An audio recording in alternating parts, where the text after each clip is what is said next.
It's impossible now to imagine any political debate in Australia that doesn't have a China element to it. And as I say, this is a really significant shift in a very short period of time. So I thought I would pull out some of those key details about the way in which the Australia-China relationship has changed.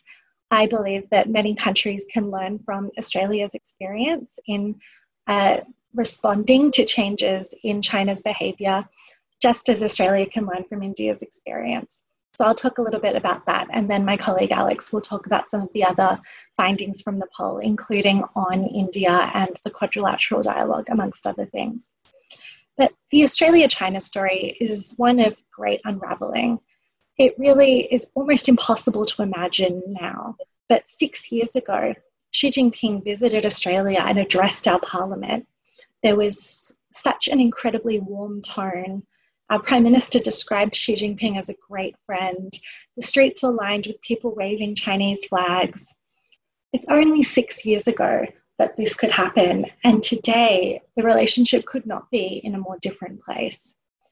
So seemingly in response to Australia's call for an independent inquiry into the origins of the coronavirus pandemic, we've seen that China has placed new restrictions on particular economic exports from Australia, and they've been warning international students and tourists against travelling to Australia.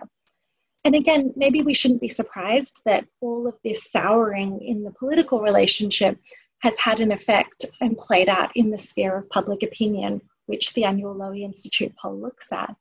But I think it's important to keep in mind that Australia has really been an outlier in terms of public opinion towards China. If you look, for example, at the global attitude surveys that are conducted by Pew, there are many countries, including India, for example, but also the UK, the United States, Philippines, South Korea, that about a decade ago started to feel much more negatively towards China, and that trajectory has continued. That wasn't the case in Australia until 2 years ago.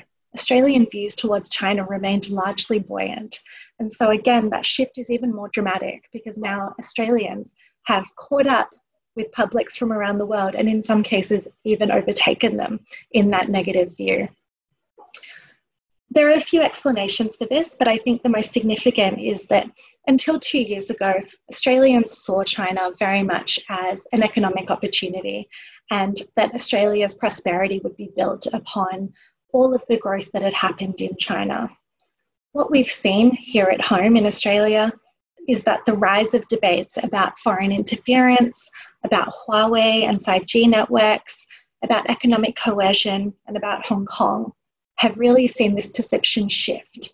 And more Australians are seeing China as less of an economic opportunity and more of a security threat.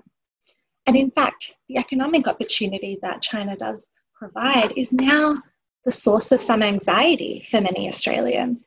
So in our poll, we found that 9 in 10 Australians want the government to look for other markets to reduce our economic dependence on China. We've never had such a high level of agreement about a single issue in our 16 years of polling. We've also seen Australians' trust in China falling to record lows and very low levels of confidence in Xi Jinping. So only a quarter of Australians said that they trusted China, which has halved, or more than halved in just 2 years. So it's today it's 23%, and in 2018 it was 52%. Similarly, only 1 in 5 Australians say that they have confidence in President Xi to do the right thing regarding world affairs.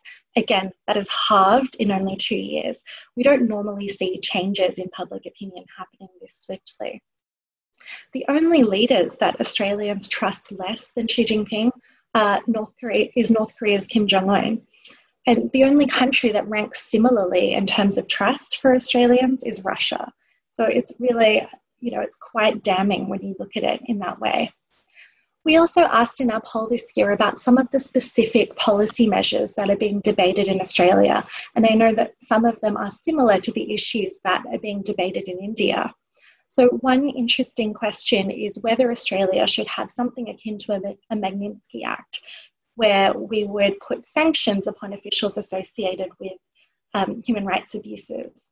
This is something that exists in the United States, although it hasn't been used against Chinese officials until a couple of days ago, essentially. And when we asked the question in Australia, 8 in 10 said that we should sanction Chinese officials that were associated with human rights abuses. We've also started to see some of those debates around having Chinese researchers collaborate with Australian universities in the same way you have them in the United States. And here, 6 in 10 say that Australia should restrict those joint research projects where they are in defence and security fields. And the other thing that I think is particularly interesting for our Indian colleagues is the way Australians are responding to Chinese technology. Last year, we asked Australians what we should prioritise when considering foreign technology companies wanting to provide infrastructure in Australia.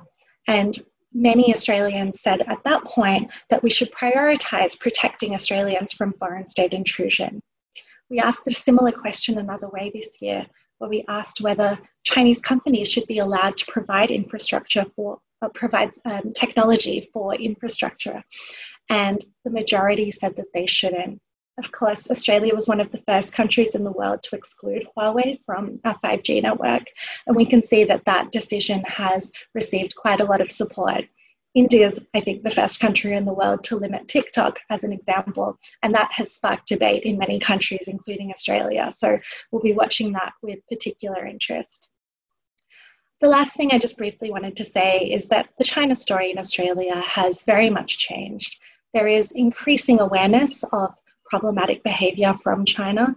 If you look at news coverage in China, news coverage of China in Australia, there are front page stories in the tabloids every single day about China.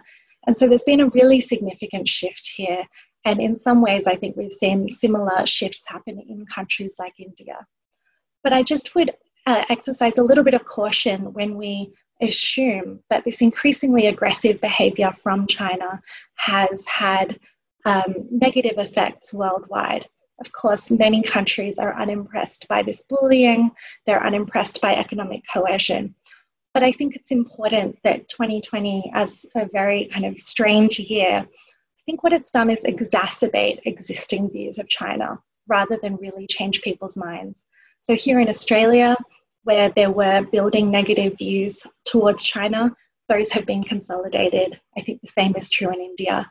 But there are other countries such as Cambodia, Hungary, Pakistan, Russia that had quite positive views of China. And I think those have been exacerbated or consolidated, I should say, by China's ability to largely contain the coronavirus, even after a very problematic start. And so it's really interesting to me to see how different countries look at the same country, which is China, and its behaviour, but are learning different lessons and taking away different messages.